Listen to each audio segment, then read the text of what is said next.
Hello there, delegates, and welcome back to the main stage.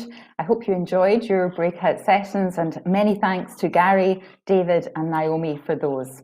Can I also draw your attention to our new poll that we're running, giving us some feedback about the event, so please take the time to fill that in. It's really useful for us. Now we're going to move on to our popular CRNS members session, and this time entitled Helping to Make Scotland Fairer. We'll have a Q&A at the end of the presentation, so please type some questions, again with a Q, in the main stage chat box that you have online. So first up to talk to us today, we have Jane Devine, who is Chief Executive of Foursquare in Edinburgh, a charity which supports people who are homeless or at risk of becoming homeless. So nicely following on from some of the topics that we've been discussing today, and of course Terry's earlier presentation. So I'm going to hand over to Jane to tell us more. Thank you, and good afternoon to everybody, and I hope you are having a lovely conference. I've never been to your conference before, but it does feel slightly weird joining it from my colleague's office. I'm quite new in post. Well, I'm not sure I can still get away with saying that. I've been here for 2 years, and I'm completely new to this sector and to the homeless sector, which the charity that I run supports.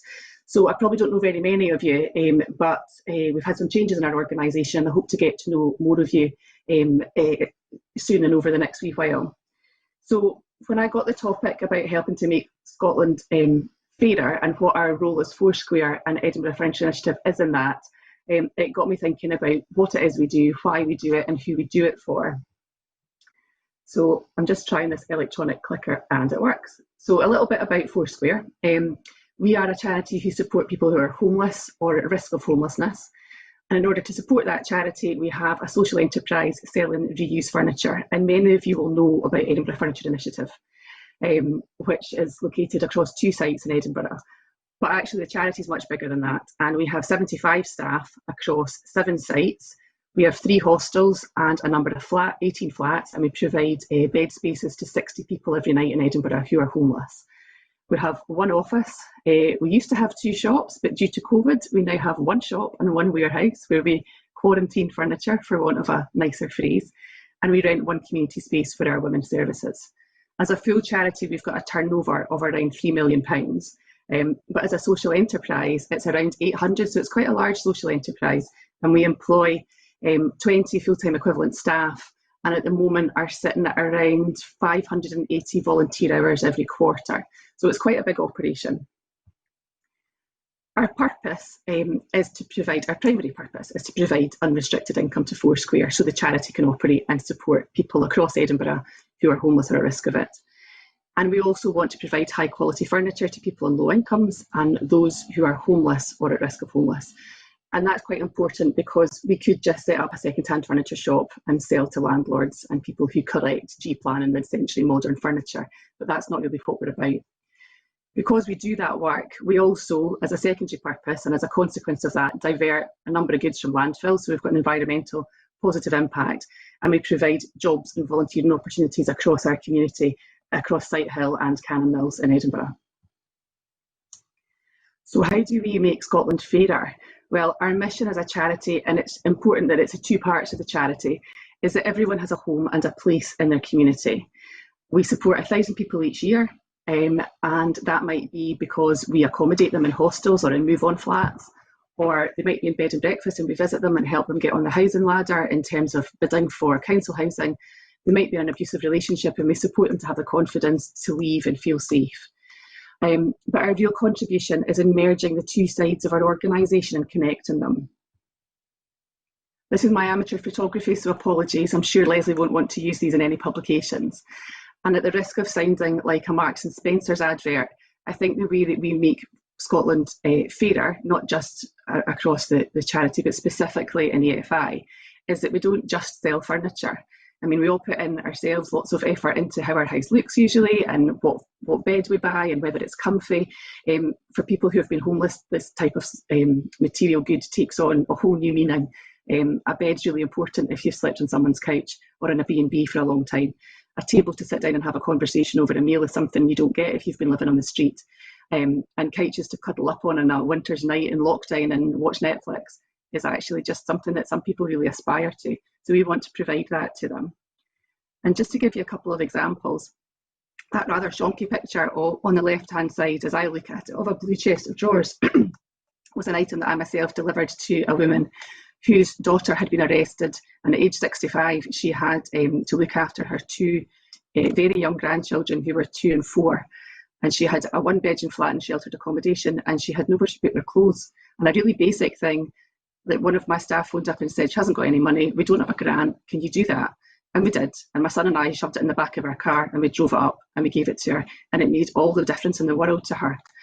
And another picture is a picture of our reception area in our women's refuge, where 20 women fleeing domestic abuse stay. And until we grabbed some furniture from the shop, took it up and redid that area, it had 3 desks in it, and people who were going into their homes felt like they were going through an office, and that's not how we wanted them to feel.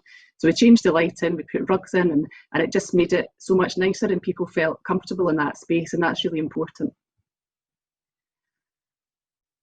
We have recently redone our strategic plan, and I'm really proud that one of our objectives is that we will support people to have beautiful homes. And we do that through promoting our services to landlords, including councils and housing associations, and we're part of the framework contract with CRNS to provide housing to Link Housing Association. We make our hostels lovely places to live, and when people move out of our hostels, or we support them to find their own homes, we help them furnish their homes in a way that makes them feel like their own. So we don't give them everything from IKEA, and it's really basic, and we don't give them that couch that you get from the council because you're on benefits or you've been homeless. And that is how we try and make Scotland fairer.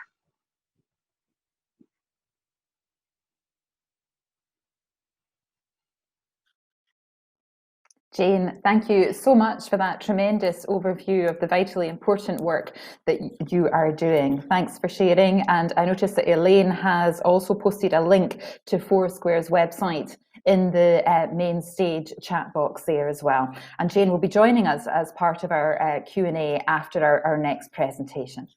So moving on, we're now going to hear about an Aberdeenshire project, which is also very relevant to our Fairer Scotland element of our conference theme. And to take us through that, I'm going to hand over to the CNRS Reuse Consortium Coordinator, Lesley Campbell. Hello. Thanks very much, Heather, and I am absolutely delighted to be here presenting today, and I would just echo what other people have said, that it's just wonderful to see so many of our members being so enthusiastic. And I would also like to say thanks to Jane for her presentation there. She spoke with such understanding and passion, and I think that illustrates the feeling from our members in what they do.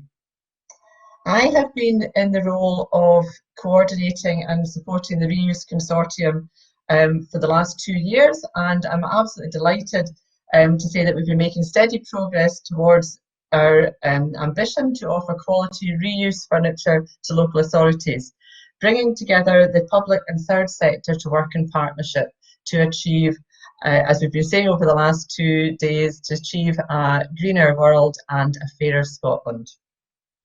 I'll provide some of the background to the consortium. Heather, you did say it was an Aberdeenshire project, but in fact it is a national consortium. We do have a very positive partnership in Aberdeenshire between Aberdeenshire Council and our consortium member there, Stella's Voice, and we'll be hearing from them after I've given the introduction.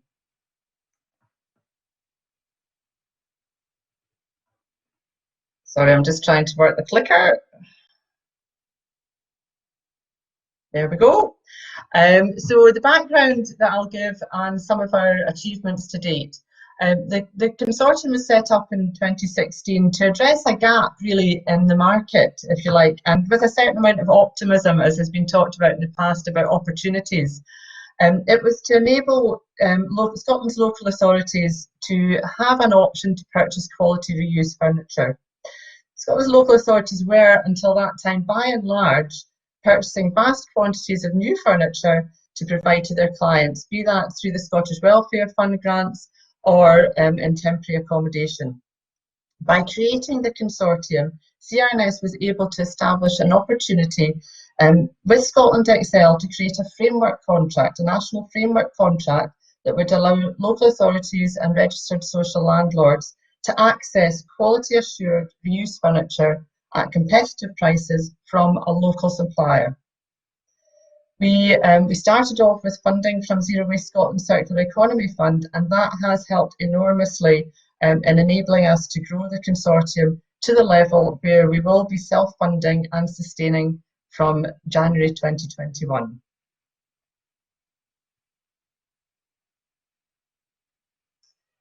So who are our consortium members? Who is this consortium?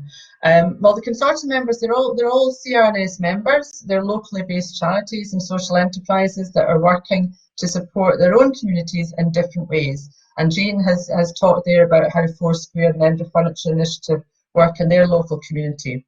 Be that tackling homelessness, addressing loneliness or mental health issues, poverty and worklessness. And trading in reuse furniture provides a non-restricted income stream, offering low-cost furniture to those in need and creating local training and job opportunities. There are currently 10 members of the consortium. Here they are.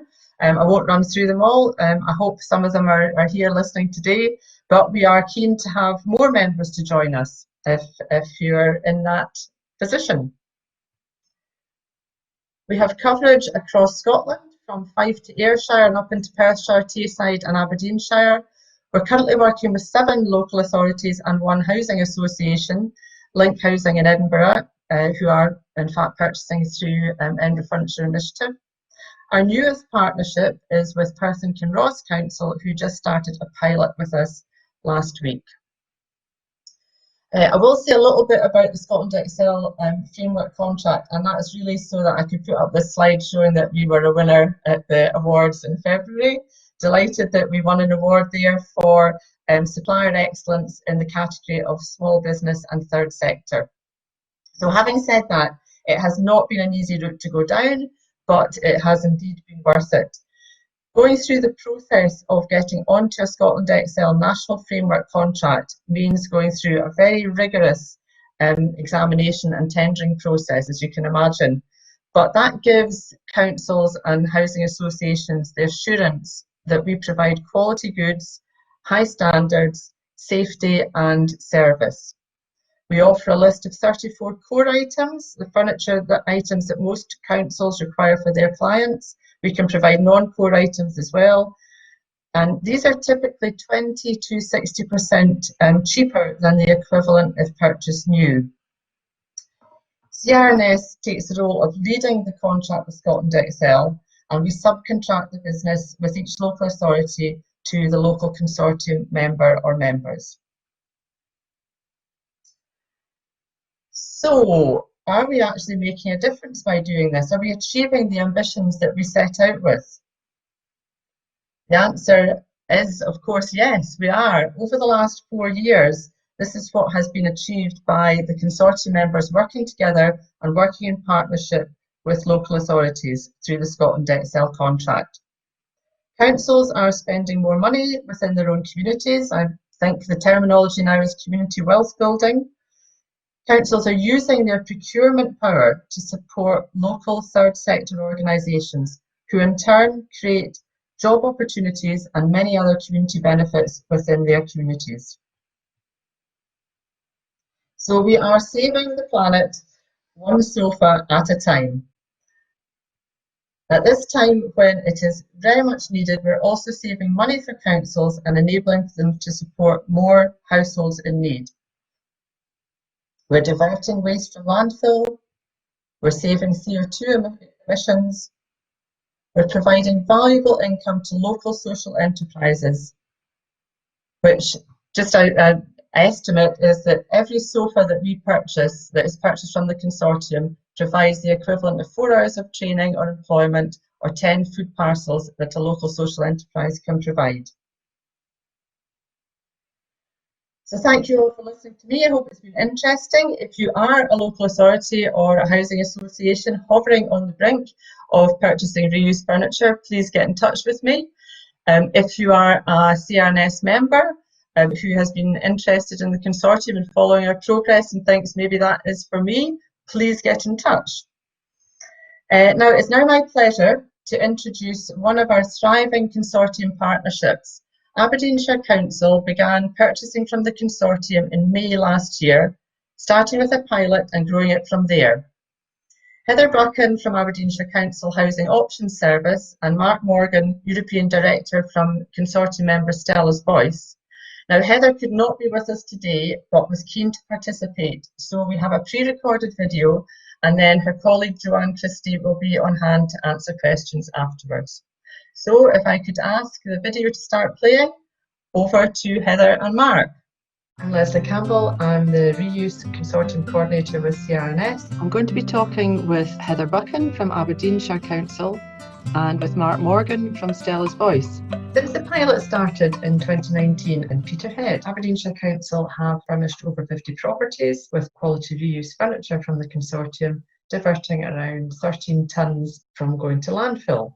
The accommodation that we are furnishing is for homeless applicants, homeless families, for our temporary accommodation. We work overseas to stop vulnerable kids from being trafficked, and we do a lot of stuff locally and helping people in need. And how we fund all of these projects and make them work is we run a lot of reuse and recycle projects. We were just exploring other ways of getting furniture that was maybe sustainable, unique. So we kind of started talking with CRNS and just went to inquire more at that point. The very first meeting, myself and an accommodation officer travelled to Aberdeen to meet Stella's Voice, Instant Neighbour, CRNs. It let us see at an early stage the quality of furniture that was second hand. It's such a high standard, and I think that's the bit that gave us the reassurance. And then talking to the other members. And then from that came the assurance and the confidence that gave us the kind of green light as we looked at it and said, yes, we want to do this. We want to become a part of this process. From a staff point of view, working relationship at a local level has made life so much easier when they're ordering any items, or if we're dealing with an emergency situation.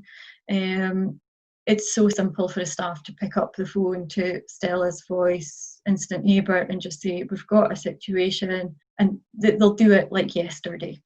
The perspective for our tenants that have gone into temporary accommodation, they're amazed that it's second-hand furniture. Just making every flat unique rather than being, oh, I know that was council temporary accommodation. From our point of view, it's been great because there's been an increase in what we've been able to divert from landfill. We're not having to renew items, which I think is the bonus. We've generated revenue, which has been great for us, but also we know that we're also helping the council save.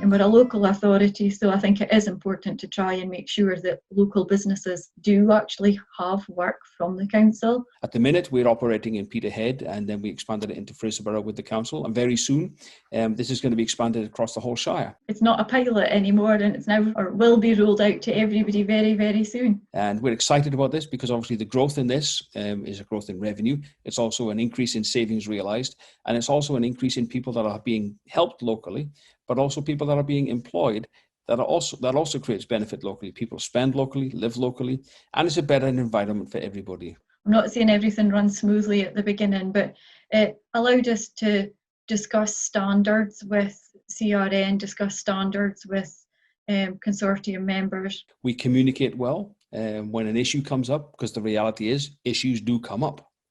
But when they come up, there's been swift and effective communication. Matters have been solved really quickly. The collaboration between members, and probably the best example I've got of this is at the start of lockdown back in March. Hotels, a lot of them closed as well, and we would have used that sort of accommodation for any of our emergency out of hours placements.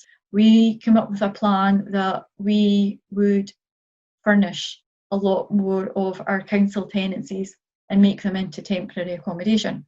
We were inundated with orders for items, and we couldn't meet them all because items are going out, but because of lockdown, items weren't coming in. So we contacted the other members across Scotland, and literally everybody pulled together. We had trucks and vans going all over the place, and we were able to fulfill the orders.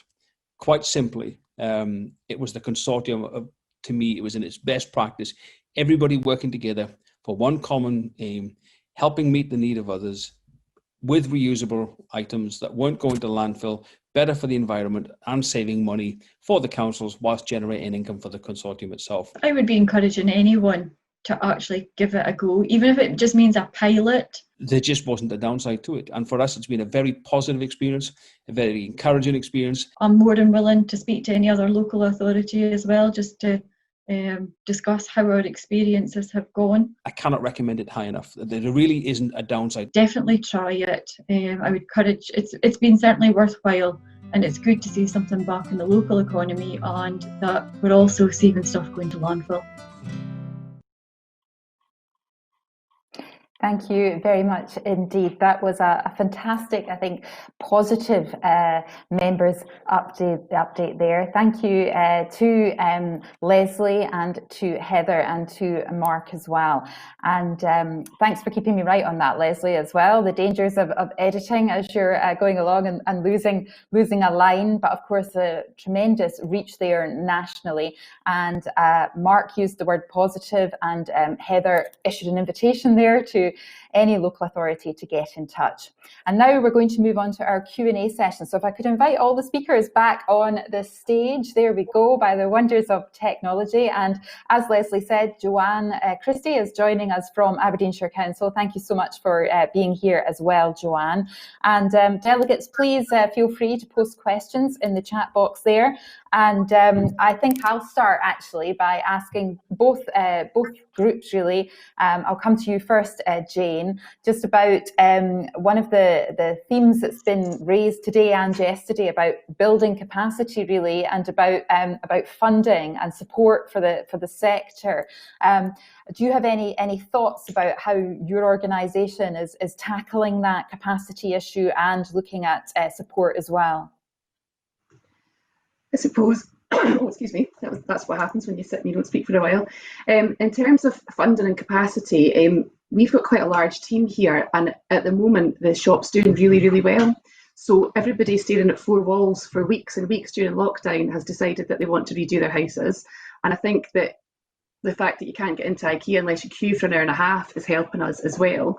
So we're not sitting with a funding issue at the moment, and we're probably quite rare. We didn't have to pay anyone off during lockdown. We managed to furlough all our staff, bring them back, and the take-ins have been up quite considerably, almost a third since we opened in July.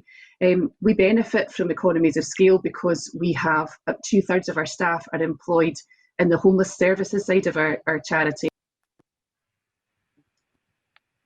The council who were guaranteed income. So for us, the sustainability is how we keep that momentum going forward when people have done their houses and they're a bit fed up of home decor. But at the moment, we're actually probably in quite a unique position, and I don't want to detract from anyone else that's not in that position, where the funding for our organisation is looking okay, considering we've just survived or are still trying to survive a pandemic. Yeah, no, thanks very much for that, Jane. And I think that actually picks up on a theme as well around lessons from lockdown, really, doesn't it? And looking at those opportunities. Lesley, what are your views around extending the reach of the consortium, really, and using, I suppose, the good news stories we've talked about today? But what would you like to see happen and the support you need for that? Well, it's an interesting question, Heather, because in a way we definitely want the consortium to grow. We want more local authorities to be considering reuse as a first option rather than as a second option. We've mentioned the word pilot several times, and I think I said it in one of the breakout rooms yesterday that sometimes the way to get over the risk-averse nature of local authorities is to start a pilot, to do something for a short term where you're allowed to make mistakes, you're allowed to have challenges, and you can work those challenges out without fear of being held too much to account. So I would really like more local authorities and housing associations, now that we've got the experience of working with Link Housing, who are working with Foursquare and EFI.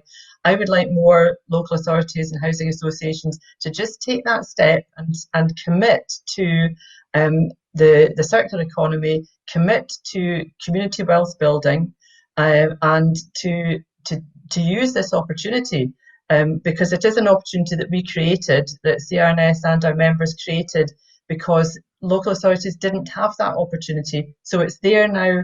Please use it. Please get in touch. And as Heather said, she'll speak to any local authority. And I know that Mark and our other consortium members, Foursquare and EFI, will also encourage new consortium members to come on board as well. Yeah, indeed. And Joanne, if I can come to you briefly, obviously you support exactly what Lesley said there in terms of the benefits for local authorities as well and extending the reach. Do you have any advice for potential local authorities and partners out there? I would say go for it.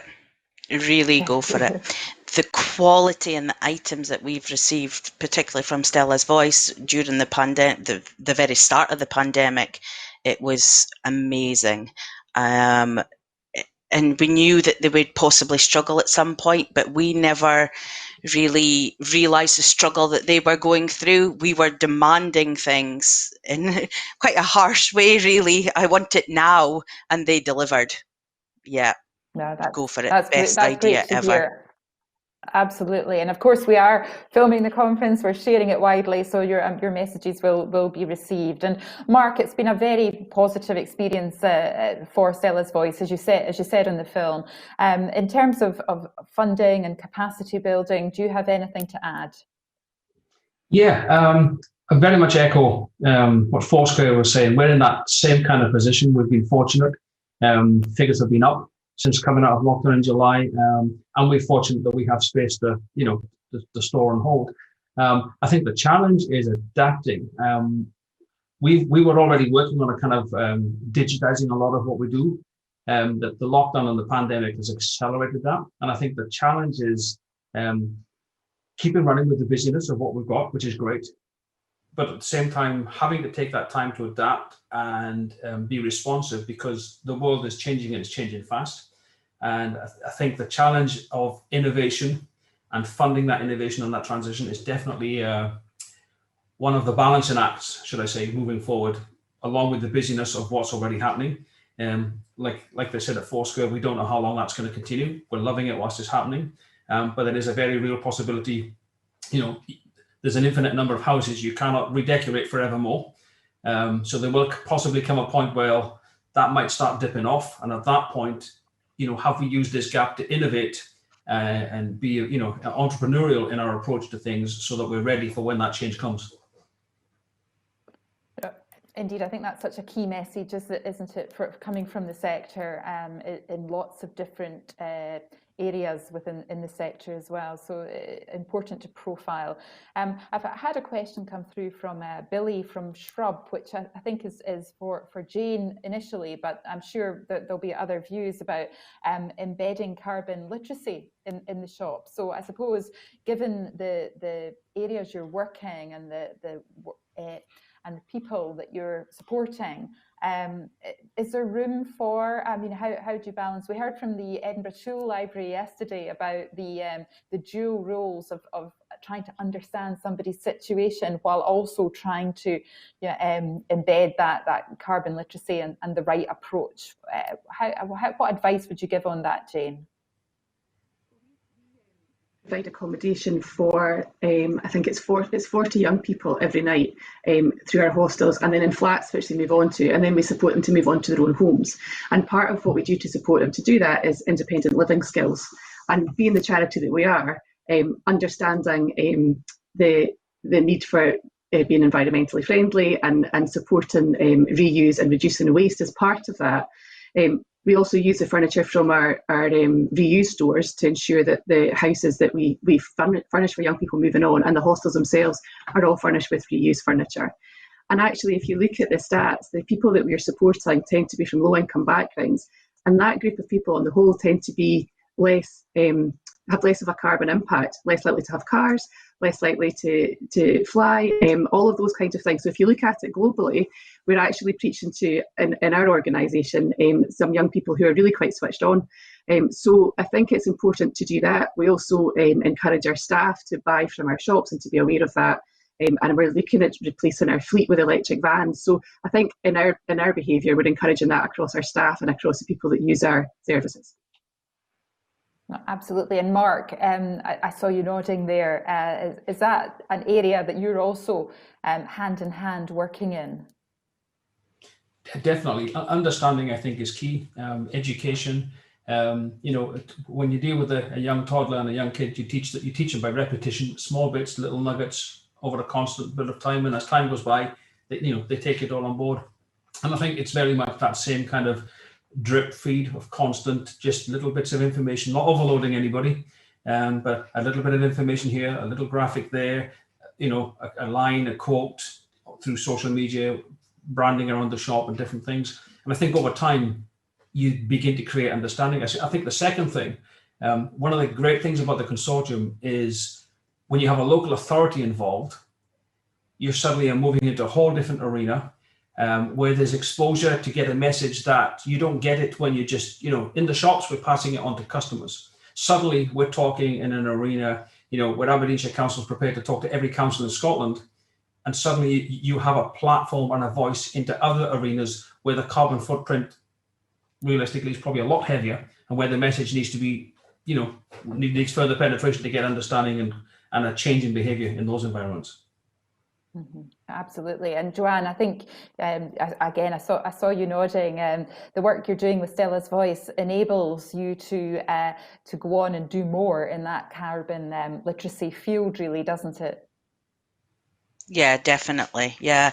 What I was also going to say is the furniture that we get is more a homely feel to the homeless person. Because everybody knows a council sofa. I think someone mentioned that before, and it's so regimented, the furniture we used to buy before. So it's a nice surprise when you go in somewhere once Mark and Shawnee, his PA, has told us that it's ready to go. We go in, we'll have a quick look, and we'll think, oh, that's nice, I'd quite like that in my house. So it's not the typical little brown sofa that the council would usually use. So yeah, beautiful stuff. Mm-hmm. I think that's such an important point, isn't it? It's about that all-round environment that's being created.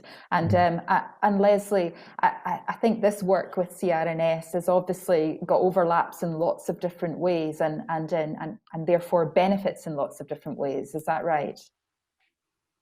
No, absolutely. And what I was keen to come in and mention was in terms of education and promoting reuse. Many people that are receiving a Scottish Welfare Community Care Grant and being allocated a sofa or a bed or a washing machine won't have experienced reuse before. They'll have been used to, trying to pay for buying something new themselves, possibly getting into debt because of that. They'll have been awarded a community care grant, and as Joanne says, have been allocated something that's pretty much standard. Wherever you live in Scotland, you'll get the same sofa. So introducing folk to the choice of reuse and to the experience of reuse is really important as an ambition as well for what we're doing. That it extends our reach, if you like, into the community and introduces more people to the benefits of reuse. It's not that you wouldn't always want to go and shop for something nice, but there's other options there as well. No, thank you very much for that, and thank you all for those tremendous presentations, which I think gave a brilliant overview of your organisations and the work you're doing. But also our session here has really, I think, extended the reach and highlighted to delegates and our members how they can get involved and how they can model what they're doing around some of the impact and the methods that you've described today. So thank you so much to Jane from Foursquare, Lesley from our Reuse Consortium, Joanne and Mark from Aberdeenshire Council, and Stella's Voice. We really appreciate the presentations and the time you've taken to join us today. So thank you all very much. Thank you. Well, I would just like to thank all of our members who have been involved in our spotlight sessions. It's just a really important part, I think, of our 2 days. I'd like to thank all of the speakers today. And before our final remarks, I would just like to say a huge thank you to everyone at CRNS for having me and for keeping me right, and to Cameron Live for enabling all of the digital side as well, which we, despite some challenges today, we got there, and it was down to your sterling work. So thank you so much. But to properly reflect on these 2 days, it's my pleasure to hand over to the CEO of CRNS, Michael Cook. Hello again, great to be back, and just to try and do a few things, draw together a few themes, and then send you off for your well-earned lunch. I'm sure your tummies are rumbling like mine is. It's been a great couple of days. I've really enjoyed it. It's been a new learning curve for me and the CRNS team, but it's fantastic just to be learning the digital way of doing things together. I just want to share a few notices. This is kind of a 3-day event of which we finished day 2. So we're not on Hop-In tomorrow. There isn't a conference tomorrow, but what we are doing tomorrow is hosting the CRNS AGM. And that will be on Zoom, and it will be at 3:30 tomorrow afternoon. So there's still an opportunity for you to register to join us for that. And as well as doing the AGM, by about 4 o'clock, we'll shift to having the end of conference social, which will be a quiz. And an opportunity to show off your general knowledge or just have a laugh at your lack of it. And so please sign up on the link in the chat to join us for the AGM and quiz tomorrow at 3:30. Funding has come through in several themes, and CRNS doesn't have very deep pockets ourselves, but we keep calling for funding on behalf of the sector. But we are really grateful to a partnership with Scottish Community Alliance, who some of you may have seen in the marketplace, for doing the Pockets and Prospects fund again for another year. So we have actually just launched that on our website, and literally hot off the press earlier today. I'm really delighted that CRNS will have not the 5,000 we gave away last year, but 7,500 to give away, a maximum of £1,000 per organisation. So we're looking for micro fund ideas that link circular economy, disadvantaged communities, and mitigating the impact of COVID-19 in some way.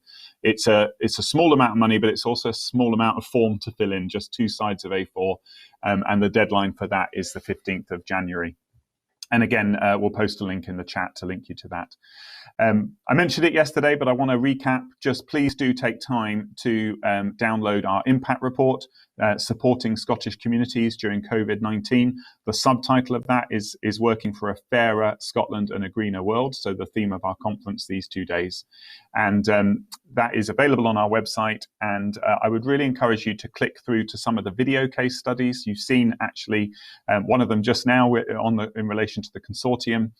But just there's been some really inspiring responses to the work to the needs of communities across Scotland over these difficult months and the whole year.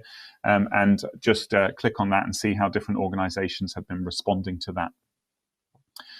In terms of summarising the conference, I can't do that justice. I hope you've made most of the sessions, but I just want to draw out a few themes. It's been a difficult year. There's no getting away from that. I mean, if anyone thought we were through COVID, the announcement that 11 out of 32 local authorities are going to level 4 on Friday, which does mean that non-essential retail will be closing in those areas, is a sobering reminder that we're not through this yet, and it's got some way to go, even though a vaccine offers hope that there is a way through it now. I think in the light of those challenges, the role of CRNS members and other community groups in supporting those impacted for both fairer and greener, both social and environmental benefits, becomes all the more important. Doug Allen mentioned in his talk about Kate Raworth's donut economics, and that is a great model for seeing the social foundation that we need, along with the environmental ceiling that we must not exceed. And a nice quote from Kate Raworth in that book is that we need to live in the sweet spot that meets the needs of all within the means of the planet. And that's the balance that we long for. And that CRNS are helping to not only deliver in small ways, but also educate communities into following. So I've really enjoyed how the fairer and greener theme have come out. More greener yesterday, more fairer today, particularly in this last session. And I hope you have too. But I don't see these as two alternative visions or targets or objectives that you can have as an organization. I really see them as two sides of the same sustainability coin. I love metaphors and story and images, and I'll just share one experience I had in a previous job. I used to run a large outdoor centre, 175 beds. And one of the jobs we would have at the end of a weekend, if you're on the weekend shift, was to go and do the lockup. And in summer, this took about an hour, as you had to go into every room and make sure every light was turned off. And in winter, it took about 5 minutes, because you could just go outside the building and have a look at it. And you could immediately see if any lights had been left switched on, because it was dark. And it's so much easier to see a light switched on when it's dark. So stretching that metaphor a bit, and this has been a dark year. It's been a difficult year in so many ways for individuals, for society as a whole, and for the organizations that many of you lead. But it is easier to see when the light's on, when it's dark outside. And the light that people have left on has been responding to the needs of their communities. It's been providing food to the self-isolating, providing computers to those that are not digitally connected, providing bikes to key workers, and making reuse face masks and scrubs. These are just some of the ideas of these that people have actually been doing. And so I just want to commend you as CRNS members for leaving the lights on in this year, for being a light in your community, and encourage you to keep it going as hopefully we build back better following this. There are many challenges I'm sure will come, economic, social and environmental, that we need to tackle, but we're better tackling it together. And that's my reflections. I'm really interested in your reflections, and I want to thank those that have completed the poll. There are some questions in the poll that is currently live about how you have found the event. If you haven't completed it, please do so now. We want to learn from this. This is our first experience of a virtual conference, and we want to make sure we learn any lessons from that. There will be a feedback form sent out later as well. We're going to just bring up the poll results as it were a couple of minutes ago. I know it's polls and elections and things have been happening a while, and obviously we did stop the count a few minutes ago to be able to put this into a PowerPoint to share it with you. I want to assure you nothing untoward is happening. We're not trying to shift votes from Trump to Biden or the other way around. But that might be, if you're filling it in now, you're not seeing it happen because this is just a few minutes ago. But I'm really encouraged by those results in terms of people feeling that it's been a worthwhile conference, that the format has worked, and that does definitely tee up my ability to thank the people that have made that possible, because we couldn't have done it without so many people contributing. Yeah, so great. Thank you for sharing those results on the screen there. Let me just end with a few thank yous. An event like today doesn't happen without lots of people working behind the scenes, and even a long time before the event to make it possible. A big special thank you to all our speakers and breakout hosts. I think you've all been absolutely fantastic, and I really appreciate particularly how you spent time beforehand preparing to try and match our theme of fairer, greener. That did come through so many what people were saying. I want to thank all our exhibitors for trying something new in terms of a digital marketplace. I hope that was worthwhile for you. We really appreciate the support there, and making it a vibrant marketplace, and our sponsors. I was really keen this year that we kept the cost of the conference down, and in fact we've been able to make it free for our members. We haven't tried to make any money out of this. We've simply tried to cover the costs. It's not cheap necessarily doing a virtual conference with some of the technology and things, but our sponsors have made that possible. So I'm really, really grateful to all of them, to Just Enterprise, the Verdancy Group, Wheatley Group, Kudos, Keenan Recycling, Keenan and Pennykid, and Zero Waste Scotland. I've rushed through those names, but I appreciate the support from every single one of those organisations. The two people I think deserve the second biggest thanks are Heather and Cameron Audiovisual, in particular Richard and Matt. I mean, you have absolutely been the legs of the swan underneath the surface, beavering away while Well, maybe Cameron had been the legs of the swan underneath the water, and Heather has been the serene view at the top of just staying calm when Ian dropped out, for example. So we couldn't have done this without you in every sense, and we're really delighted to have worked with you on this event. And thank you so much for all you brought to it. Recommend both Cameron and Heather for any events anyone's running out there. But the last thank you I just hold back is I want to thank our own CRNS staff team for all their work, and particularly Lesley for sharing from the front, and Matt for being in the chat, and Michelle and Lesley running the stand for us, and last but certainly not least, Elaine, who has been working on this for several months, pretty much every day, and has done all the planning to make sure it looks like it's so smooth on the day. So a huge thank you to Elaine, just to embarrass her as is my ilk and show that we are actually in the CRNS office. This is a bottle of bubbly for Elaine, if she can come and get it. Elaine, come here. Elaine? No, she doesn't want to, I don't think. She's busy working in, but you can see Elaine working down there. So bring that back here.